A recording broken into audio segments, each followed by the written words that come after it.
we begin our service, I first want to thank everyone for coming here today to honor Mike's memory. As we know, it's not very difficult to do because he was a truly wonderful man, a remarkable human being, and he will be dearly missed. Just in case you didn't hear me the first time, I think we're going to pause for just a minute.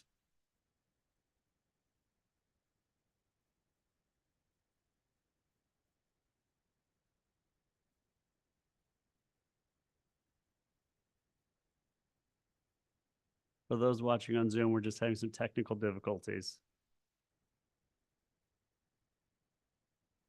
Technology is bringing in Rabbi Foster with 1 second and right out the feedback. Is Zoom still on? That's by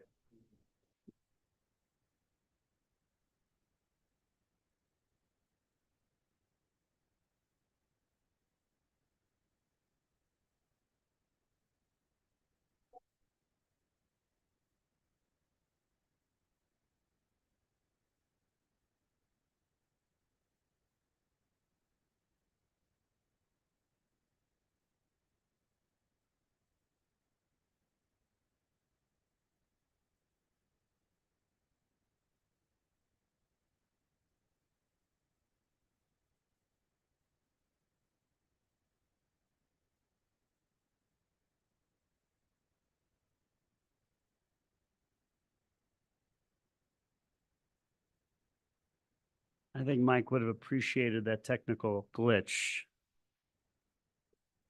So again, I want to thank everyone for coming here today. It's our responsibility for those who do not know to come together to honor his memory. That is a commandment for us as Jews, but also for those visiting from any other religion. We also believe there's a second commandment, which is just as important, even if not maybe more so, and that is the responsibility to comfort the mourners.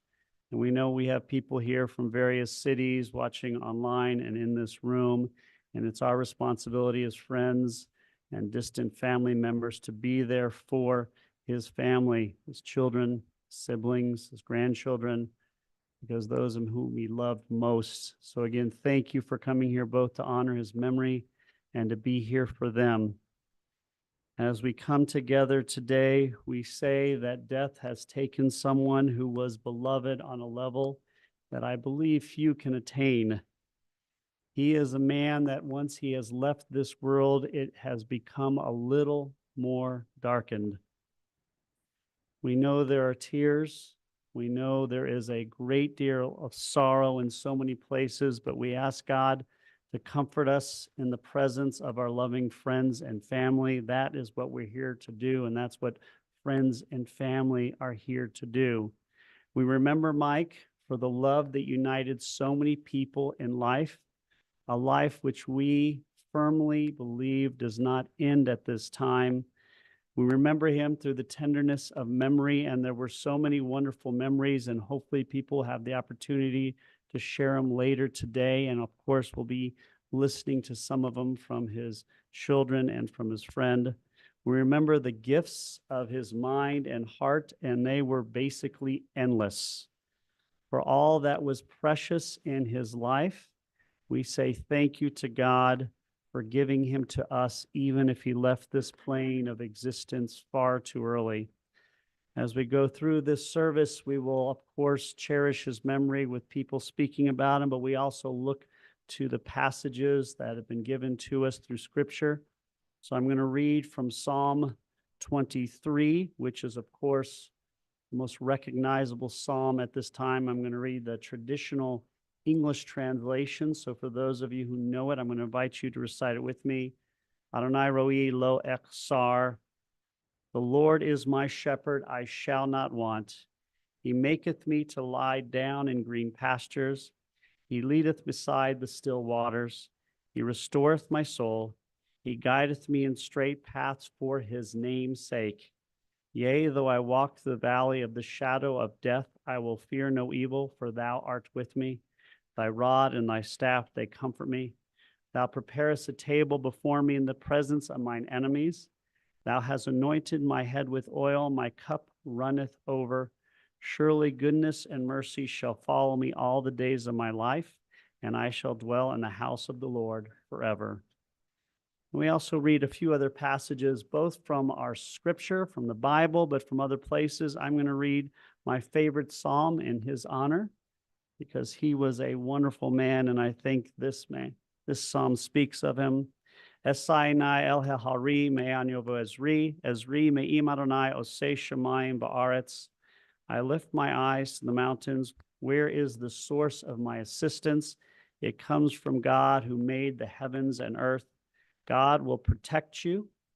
God is at your right hand. God does not slumber. See, the protector of Israel doesn't sleep. God is your guardian. God is your protectant at your right hand. The sun will not strike you by day, or the moon by night. God will guard you from all harm. God will guard your soul, your going and your coming, now and forever. Amen. And I also have a special reading that Jennifer asked me to read. It's a beautiful, more recent one, and I'm going to invite you to say, remember him after each sentence. It's called In the Rising of the Sun. In the rising of the sun and its going down, we remember him. In the blowing of the wind and in the chill of winter, we remember him. In the opening of buds and in the rebirth of spring, we remember him. In the rustling of leaves and in the beauty of autumn, we remember him. In the beginning of the year, but also when it ends, we remember him. When we are weary and in need of strength, we remember him. When we are lost and sick at heart, we remember him. When we have joys we yearn to share, we remember him. So long as we live, we firmly believe he lives, for he is now a part of us, as together we remember him.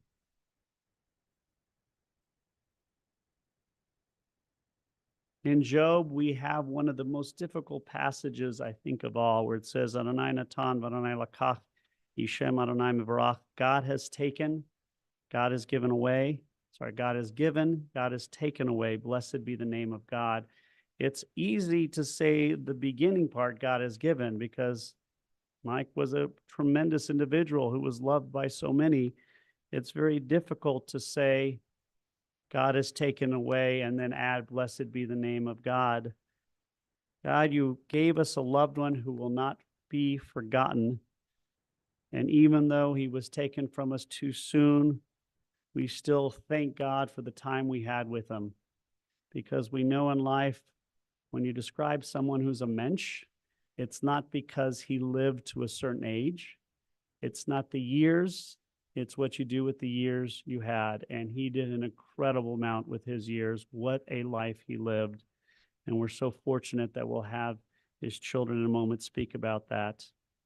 In your care, when we entrust the spirit of Mike for you, we ask you, oh God, that you help us keep faith with each other and in you as we honor his memory. Sustain us that we may meet the serenity of the world that we can find in the mysteries that lie ahead, knowing that when we walk through the valley of the shadow of death, you, God, are with us, a loving friend in whom we put our trust. You are the light of our life, our hope in eternity. Amen. I'm now going to invite Mike's three children, Jay, Julie, and Jennifer, to come up as they're going to speak about their dad.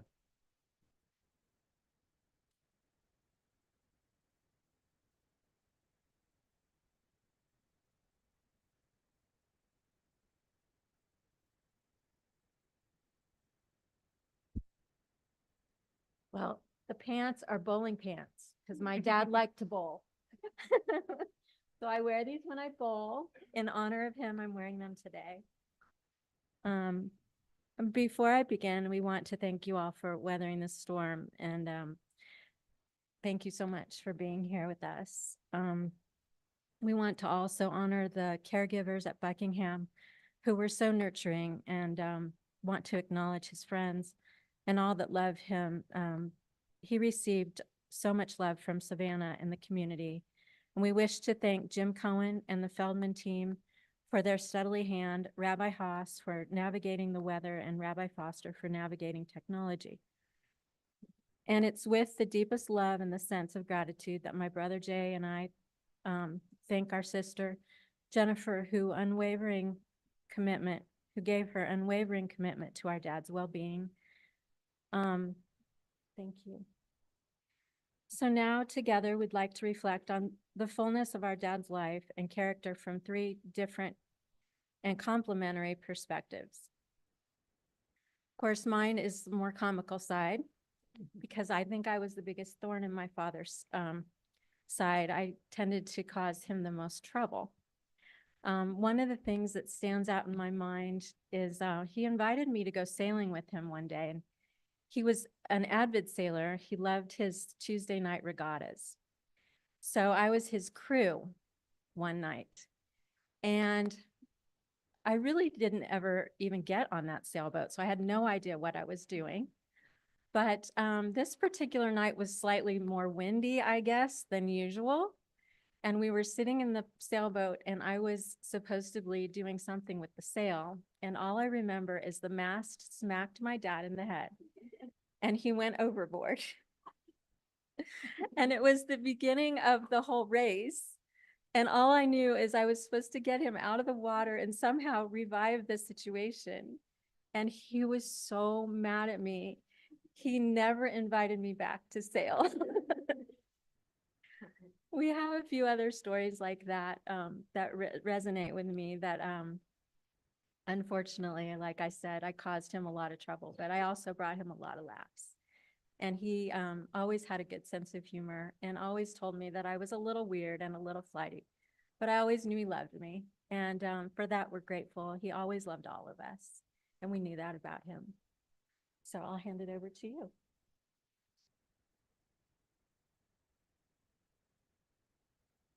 Our dad also didn't always tell us the things that he thought about us. He told us the things he thought about the other. So what he always said about Julie is that she was the most intelligent amongst the 3 kids. So it was yet another wonderful summer day at the Heather Ridge swimming pool. Perhaps after the best fries in the world or a picnic lunch on the grass with many friends who are here today, I discovered my superhero. Understand, I'd known the guy my entire life. Some strange mix of Buddy Holly meets Clark Kent, with a touch of the carnival clown meets strongman. In the pool, it was all revealed. Clinging to the biggest and strongest arms, we dove, Jen on one arm and me on the other. His arms were enormous. And how could he stay under for so long? I held tight, not wanting to go to the surface without him. And then to the top where he'd throw us into the sky to soar above the water or make the biggest water spouts with his mouth.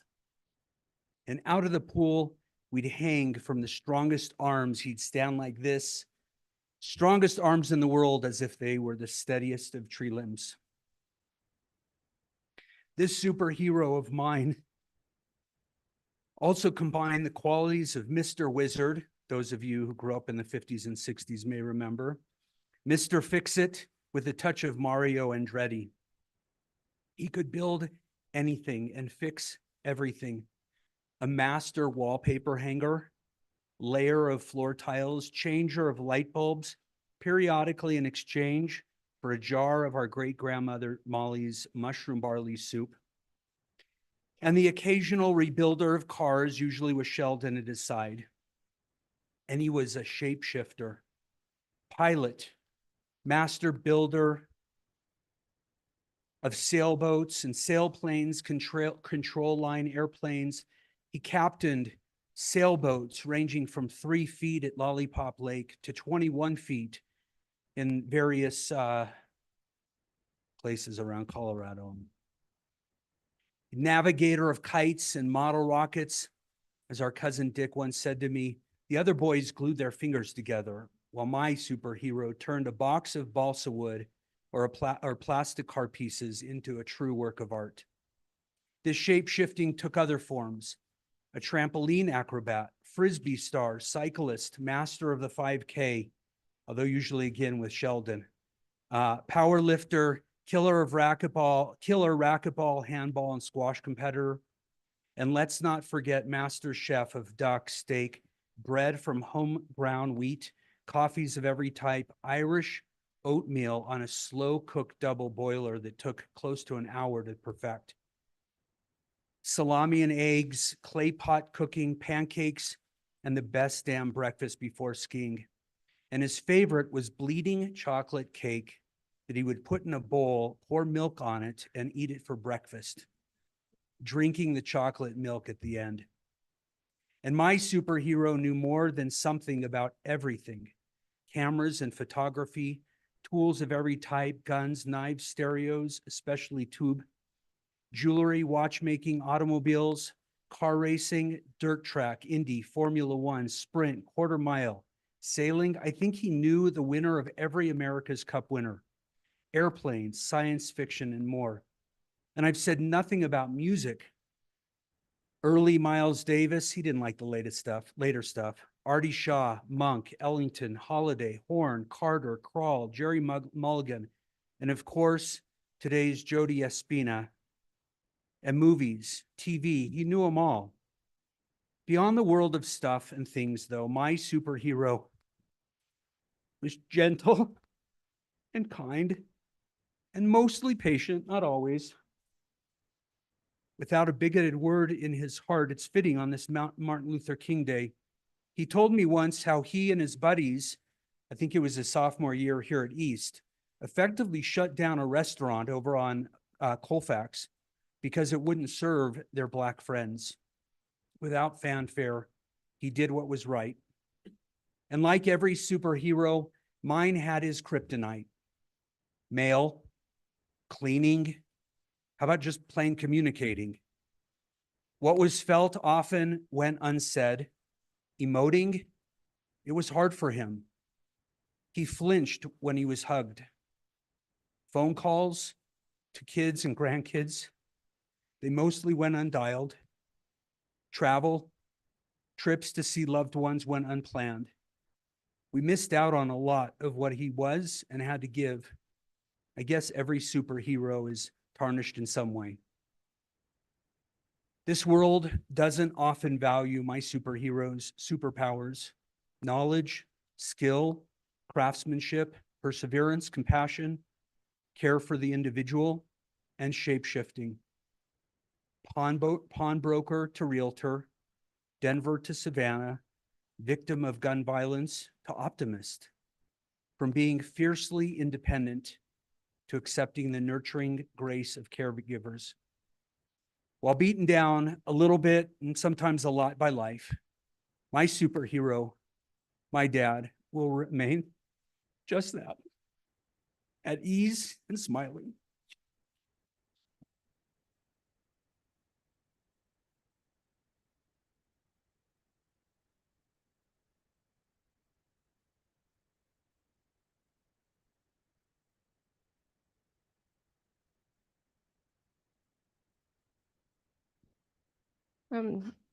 My dad. Several people have asked what kind of dad was he. I'm sorry, my brother always makes me cry, in more ways than one. What kind of dad was Mike? Dad showed us and loved us through actions, not so much by words. You hear the phrase often, lead by example. My dad was dad by example. Today we talk about stoicism and how to be a stoic. When I learned not too long ago about Epictetus, I hope I pronounced that right, one of the famous Stoic philosophers, I immediately thought about my dad. Dad lived his life and taught us through actions the Epictetus principles of personal integrity, patience, dignity, self-management, and personal freedom. He showed us his integrity and self-management through his work ethic. One day like this, in 1982, for those of you who grew up in Colorado, it was like the biggest blizzard we had seen. In my lifetime, I was like 12. It was snowy, it was cold, but Dad got up early as he every day did. He started his Dodge Omni, the ultimate 4x4 vehicle, and he started down the hill to go to work. He knew that my grandpa and my Uncle Perry meant business when they said, you got to open the business. He went down the hill and he got stuck. Big surprise. When he came home, he was wet. He was covered with snow and ice. He did his best. I'm sure he called my grandpa and Uncle Perry and said, I'm sorry, but I got to stay home. When the pawn shop was broken into through the skylights above the gun room, which happened often, Dad never complained. He took those 2 a.m. and 3 a.m. phone calls. He got dressed. He went out the door and he stood outside and waited for the cops. He waited for the dogs to go in. And then when he would come home, he'd tell us how funny it was when the police dogs would catch the thief inside the pawn shop. He could turn anything into something interesting and fun. When anything went wrong with one of us getting into trouble, I got into trouble too, got bad grades, wrecked a car, the message was always put your big girl boots on, no complaining, no fussing, just fix the problem and move on. For me, it was my red cowboy boots. For my sister, it was her horseback riding boots. For my brother, it was his sports cleats. He taught us to pick ourselves up, to dust ourselves off, and just keep moving. He was patient and forgiving. He never held a grudge or held our mishaps against us. He also truly believed in personal freedom and expression. Jay, Julie, and I are very different in many, many ways, and he allowed us to try any hobby, any sport, any project that we wanted. Each of us had many passions, and we were encouraged to try anything and everything we wanted. He had an unbelievable workshop in the basement. As Jay explained, he would make model cars and model airplanes and kites, but he wasn't the type of the dad that said, stay out of my workroom. He said, come on in and do whatever you want. And I became the diorama queen of elementary school because there was never a supply or tape or anything that my dad kept from us using. When I suddenly moved to San Diego, when I hadn't even finished college, my dad was very, very concerned, but he supported me. And a year later, when it was a total mess and I had to move home, he drove out, he helped me pack the car up, and we drove back to Denver. Not once did he say that was ridiculous. Not once did he give me a hard time about it. He just said, I love you, your family loves you, and you'll figure it out. When Dad got married, and he and my mom were very young, Mom was a freshman in college and Dad was a sophomore. He never finished college, but he also never stopped learning. He was unbelievably intelligent. He read constantly. He taught himself to fix anything and everything. And like Jay mentioned, when he would decide to do something, he would go full bore. I mean, who buys a Vitamix and grinds your own flour and bakes bread? But that was our dad. His love of learning arts and culture meant jazz concerts, jazz cruises, and tickets to the theater. After my mom and dad got divorced, we were young. And when I got done with college, when I got done with San Diego and came back home, I became Dad's companion. We went to theater, we went to concerts, we had so much fun together. We love Shakespeare, we love autobiographical musician performances, especially, I'll never forget how much we enjoyed learning and listening to Patsy Cline and John Denver. As the baby of the family, I was home and Jay and Julie would be traveling or doing their thing. So Sunday mornings, when in 1977, when CBS Sunday Morning started, I became the buddy that watched Sunday morning with him. And until this past year or so, every Sunday morning, whether we were together or not, we would watch the show. We would talk about the stories. We would talk about what we learned, and we just enjoyed the whole experience. In 2004, Jason and I decided to move. Ultimately, we moved to Savannah, Georgia. Based on my dad's recommendation and that my sister was in Atlanta, Jay was in LA, and honestly, Jay, there was no way we were moving to California. About a year after that, unfortunately, Dad had to have bypass surgery. He had a mini stroke that led to it, but in his positive frame of mind, he said it was a stroke of good luck because he was able to have surgery and live. He had the bypass, and then about a year after that, he just wasn't thriving anymore in Colorado, and he took the leap of faith and moved to Savannah. It only took months for him to find his footing. My grandpa unfortunately passed away not long after my dad moved. So my dad joined the conservative synagogue. He said Kaddish every day for a year, and he came out of that experience with a whole group of new friends. Eventually, after we were ready to kick him out, he moved out of our house and he found an apartment that led to another position at a pawn shop. It led to a position at our Jewish community center, which is called the Jewish Educational Alliance. And again, he found a new community. Bottom line is my dad could make friends everywhere he went.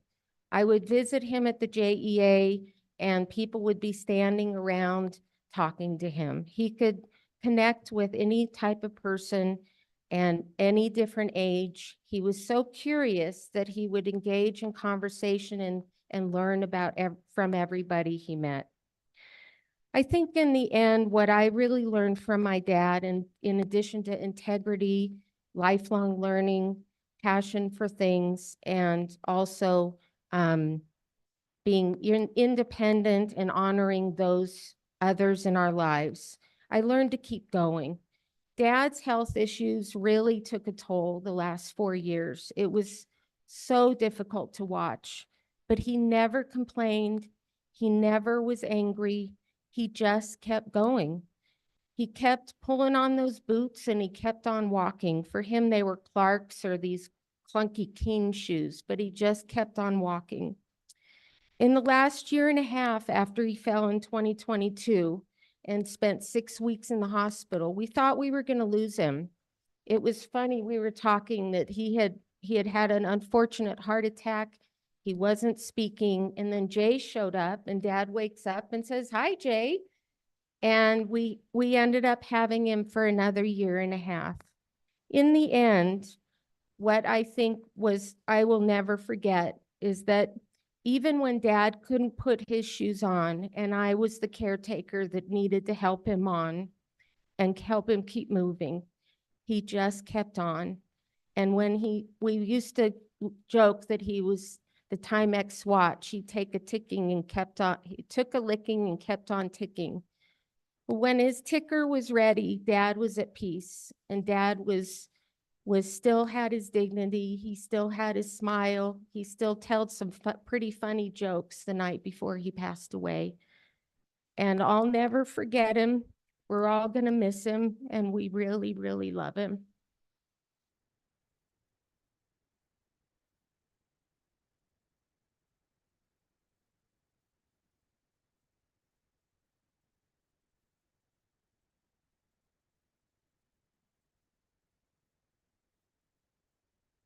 Thank you so much for sharing. What a wonderful group of perspectives, and you were so lucky to have them. So what we're going to try now to do is we're going to invite Rabbi Steve Foster, a good friend of his, to speak. He's in California now.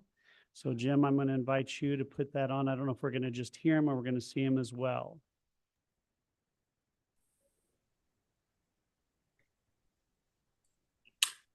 Okay, can you hear me? We can hear you. We can hear you, Rabbi. Wow. And now we can see you as well. For somebody like me could really do that. I'm surprised. So first, I do want to express on behalf of the family as well, our sincerest thanks to you, Rabbi Haas, for taking the time to come to this very warm city of Denver during a very warm time, leaving the coldness of Savannah and coming to bring your special gifts to this family that is mourning. We are. I'm grateful to you, and I know that the family is as well. I also want to say a word, and I hope that you will all permit me just a few moments to add to these very, very beautiful, beautiful messages that have been shared, because it's a wonderful way of remembering a human being.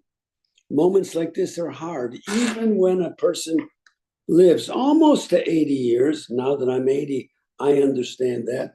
But Mike lived almost to 80, and it's hard, even though there was a moment that each of us can understand. It's difficult to lose those people that we love. But this is a sacred time, and there are reasons for us being together. First, and I think that it is important for us to think about this. We're here on this day, whether it is remotely or whether in person. We're here because we're to be changed by these moments. It's not enough, it seems to me, just to come and express our condolences to a family. But if we really understand this moment, it's a time when we learn from someone's life, and hopefully by that learning, we can internalize some of the gifts that Mike has left behind, gifts that have just been shared with us by this wonderful family. And so it's important for us to do that.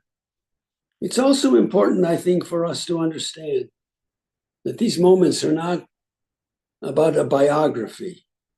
These moments are about understanding that a person does in life what they do because of the kind of person that they are, not the other way around. And Mike was a special person.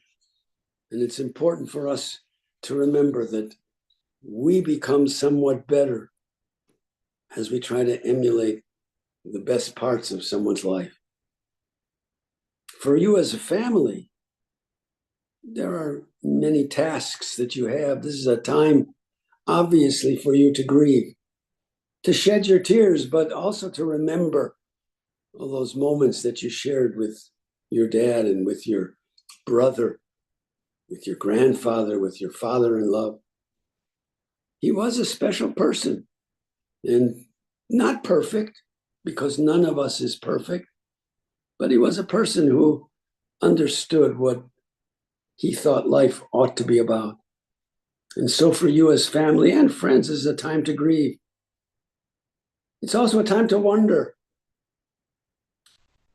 what's going to happen in this life for us when we're gone. These are moments in which we wonder at not only the miracle of birth, but the mystery of death. And if we learn nothing more from a moment like this or from a day like this, it's to understand that this is a mystery. Some live long, wonderful lives. Some live lives that are shorter. But our task is to try to understand what those lives are about. And so the job of this family is also, and for all of us, to remember who Mike was in his highest moments of living. But lastly, and I say this to the grandchildren, some of whom knew him very well, some not so well because of distance, but to try to understand who he was in those highest moments and to try to emulate some of that. That's how we give immortality to those that we love. And you as grandchildren, you'll give immortality to your grandfather. by taking some aspect of his life, we pray, and saying to yourselves, I'm going to do this because our grandfather did this. And then you pass it on to the next generation. And that's what immortality is about. Death also came to him as a friend. One can live to the end of his life, as Mike did, with all of the vicissitudes of life that have gone before. He lived to the end. He's been, as Jennifer said, he told jokes the night before he died. Wonderful way to remember him. His legacy was important, and so much of that has been shared with us. Let me just add just a couple of thoughts on my own. Number one, Mike understood what community was about. And whether it was in Denver, whether it was the community of BJ, may it rest in peace, or whether it was, as is so very, very difficult. You know, rabbi's life is difficult, educators' lives are difficult. Jennifer, you'll tell us that the administrator's life is difficult. I don't think there's a more difficult task than being the chairman of the ushering committee in a traditional synagogue, especially when it comes to the high holy days. Everybody has a demand. And I thought that was wonderful to learn about his commitment to his community, to Beth Joseph, because he was that chairperson. But he wanted to be a part of a community. And when he left Denver, Savannah became his community. And whether it was the JCC or the synagogue or the things that he did there, he thrived because he knew how to develop friendships and knew how to develop other people with him. And that's important. And it was a very important part of his own life.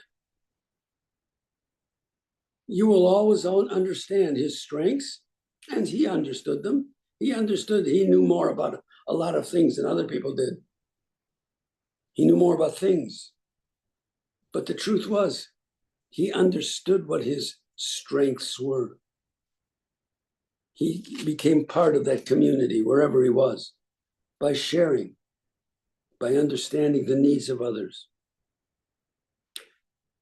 For many, many years ago, Mike and I played racquetball 2 or 3 times a week. And I learned something very, very special about people by observing Mike's competitiveness. We're all competitive in different ways. But the one thing that I learned from Mike was that he allowed me, as the competitive person that I am, to lose gracefully, well, not so gracefully. He beat me in the tuchus so often. He made it so difficult for me to win a racquetball game. And I would yell and I would scream and I would swear. And he never judged that. He allowed me to be the person that I was at that time, to let off the steam that I needed to let off. That was one of his great gifts, to see people and to be there for them. Not to be judgmental, at least not in a negative way, but to understand that everyone is entitled to be who they are. And I was especially touched. The family told me about when he was in high school, and he helped to issue in an age of what we all ought to be about and celebrating on this day of Martin Luther King, because he cared about individuals, about who they were as human beings, not by the color of their skin. And he was important that way. He was a sweet and kind and gentle person, supportive as a dad. Maybe he wasn't demonstrative as you might have liked him to be, but he was supportive. And that's demonstration enough. It was his nature to be kind. And in this world, that kindness is so desperately needed. And so on this day, when each of us will remember who he was to us and how he made our little communities a little bit better by his presence. We are grateful for having had that chance to be a part of his life and to have him as a part of our lives. To you, his childhood friends, you will always remember who he was. To his beloved sisters, you will, as you remember him, will be reminded of others in your family and how they all participated together to make our community a little bit better. To you, his grandchildren, I do hope and pray that you will learn from the memories of his life and that you will make them into parts of your own lives to keep him alive. And lastly, to you, his children and those whom you have brought into this family, we can only hope and pray that you will find comfort in the many, many ways in which he succeeded in life in his own caring way, and in which he would have tried to do better. But we are all human beings, and he was that, and a good human being. In closing, I want to share this poem. I've shared it so many times, but I think it's so true of Michael, and I think this is what he might say to all of us. When I die, if you need to weep, cry for someone walking the street beside you. And when you need me, put your arms around others and give them what you need to give me. You can love me most by sharing your joys and multiplying your good deeds. You can love me most by letting me live in your eyes and not in your mind. And when you say Kaddish for me, remember what our tradition teaches. Love doesn't die. People do. So when all that's left of me is love, give me away. Adonai Natan v'Adonai Lakach. Yehi Shem Adonai Mevarach v'Yatav Yad Olam. God has given. God has taken away. Praise be the name of God now and forevermore. And let us all say together, Amen.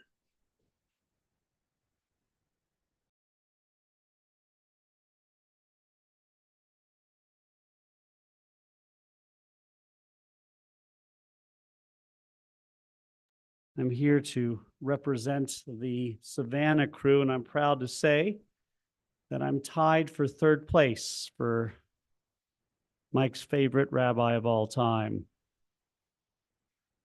Although I'm moving up because I don't curse. So I'm hoping to be number 2. I don't know who number 1 is, but I'm hoping to get to number 1 one day still.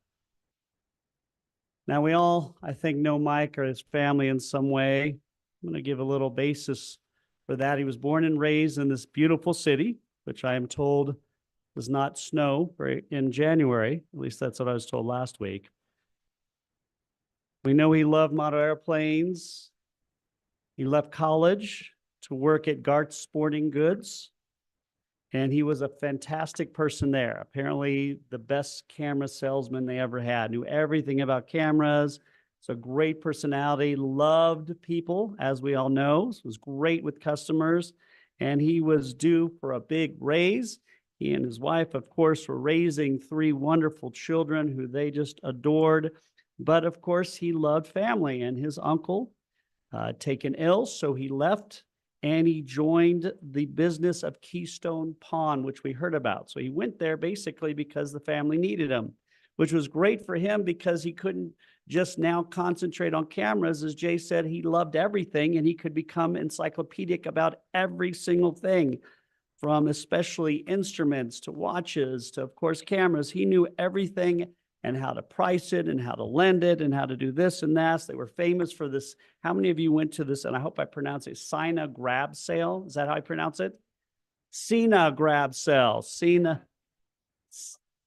Oh, Snina. I haven't spelled it incorrectly. Snina sale. Grab snail. I'm not going to say the word again because I am not going to get it right, no matter how many times.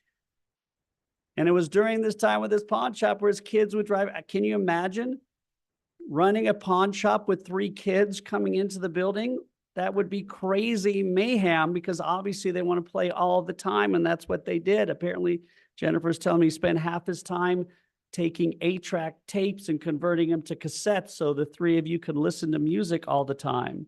It was a great place to grow up and a great father to have. If kids wanted to go abroad to study in Israel, go to Israel. If you want a horse, he got you a horse. Who gets a daughter a horse? Think about that. Any hobby, you got to go to camp. You got to go to camp. I still would have gone for the horse, but that's just me. He was a present father in an age where fathers were not expected to be present. I think, thank goodness, that's changing more and more. I don't think it's still changed to the level it should. But we know back then, 50 years ago or so, fathers were not expected to do what he did, and yet he did it. Why? Because he loved his children. He would do anything for them, and he'd do anything for his community. He did everything at the synagogue. He volunteered at places like the Optimist Club and the National Jewish Hospital.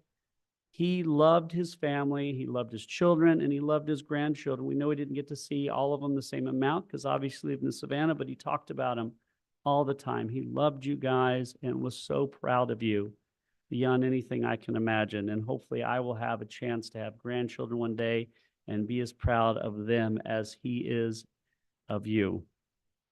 He loved life. He loved doing things, period. He is the kind of guy you want to hang out with because he enjoys life. And that's what we're here to celebrate. A kind, generous, and calm person. And I can tell you he was calm because Jennifer and Jason were telling me that they went out of town and left the cat at his house. And when they came home, he gave him back the cat and said nicely, you're welcome. And he's not allowed in my house anymore. Not knowing that he destroyed over $10,000 of stereo equipment, which we know was his love. And I think the stereo is now, the new one is now in your house. I think he really wanted to go to a rabbi in Savannah, just to let you know, but I'm just wondering to put that out there. Now, after loving living in this area and being a mensch beyond mensch, obviously he moved to Savannah, and that's who I'm here to represent because many of you do not realize what an impact he had in the Savannah community over his lifetime. There are about 140,000 people in Savannah, and he knew 140,007. I don't even know where the 7 people came from. He knew more people than lived. He was there for every event. Let's just imagine this. He became a member at the conservative synagogue after his father died, did Kaddish there, but he also had friends and went to the Orthodox synagogue. He also came to the Reform synagogue because we have a museum because we're an old synagogue as a docent. And then, of course, he then, after working at the Palm Shop, started working at the JCC and welcoming people at the desks. He knew everybody in the city. He loved, he was also probably the #1 volunteer at the JCC. Mostly because his daughter made him be the #1 volunteer because she worked there. But everybody knew him from the lunches on Thursday at the JCC that we went to his friends, especially we'll give a shout out to Harvey Lebos, his best friend. Our condolences to you. I know how much you guys loved each other. He loved talking about stereo equipment with Harvey, like doing things with Harvey. This is a man who did everything you can imagine in the city and knew everybody. And we all knew one thing about him. He was a kind and generous and a happy man, always enthusiastic about what you were doing. And for those of you who knew him, always willing to listen and hear what you were doing and to talk about his family as well. This is the man we're honoring here today, a vibrant man who had a very major presence in this area and another major, as Jennifer said, it was like a second birth when he came to Savannah. When I was there, obviously a little bit later, he was already working, was past his time at the pawn shop, but really just an engaging man who everybody loved.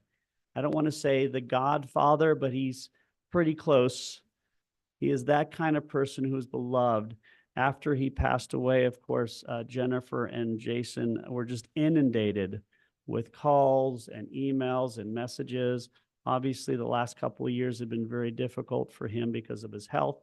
But let me tell you, when he moved into Buckingham South, that's the Jewish senior center, He basically knew everybody there. Everybody was excited to see him. Who do you think was the most excited? The women. Oh, yes. All over him, just to put that out there. He was the man of the man, I tell you. I didn't get to see him that much in the last couple of years, but they talked about him. He was a man who knew what his role was in life. He was a man who loved doing things, and even when his health failed, he still had a really good outlook. Not perfect, as the rabbi said, but really wonderful. So we're here to cherish a man who was giving, who was thoughtful, dedicated, kind, and understanding. He did things that many of us wouldn't. And I think one of the most profound things I heard was when he told his family, not too long afterwards, how he forgave the people who shot him and almost killed him. How many of us could do that? This is a man we honor today for so many reasons. Wasn't perfect, but he was a tremendous man, somebody we can call a mensch without any problem at all, without any doubt. So we say goodbye to a wonderful human being, a friend to all in so many places, a wonderful man. We ask God to take him into God's loving arms because he is going to be dearly missed here.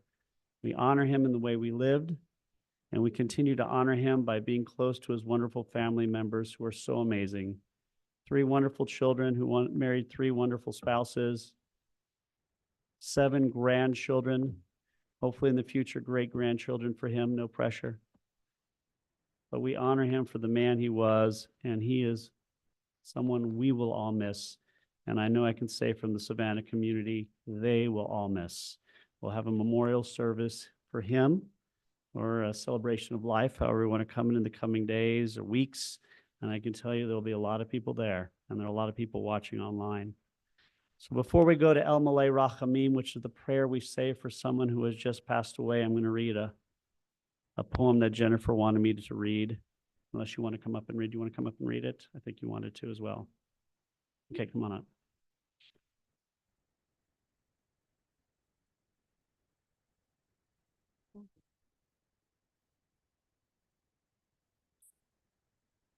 So this is after working at the synagogue for 8 years, got to know the prayer book Siddur very, very well. And when we would say the Kaddish, this is one of my favorite poems and pieces of Hebrew, but I'll read it in English. There are stars up above so far away, we only see their light long, long after the star itself is gone. And so it is with the people we loved.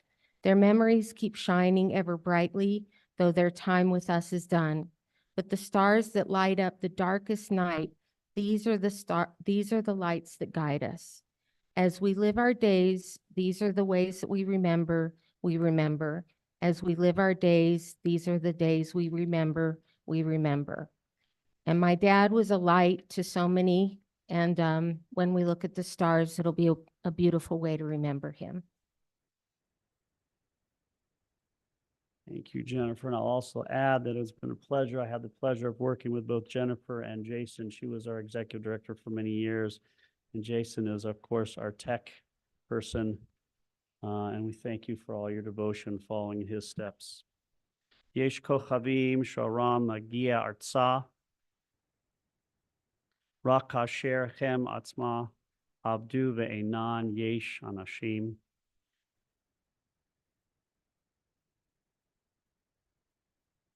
Shaziv zikram me'ir kasher hem atzmam einam yoter betochenu orotele. Amavchikim v'chashechet halayla hem shemarim la'adam et orot haderech. May we continue to remember him. I'm now going to invite everyone to please rise who is able. We're going to recite the prayer El Malay Rachamim. This is the prayer we say on behalf of him at this time as he's passed away. His Hebrew name, which we recite at this time, is Moshe Yitzhak ben Yisrael v'Nechama.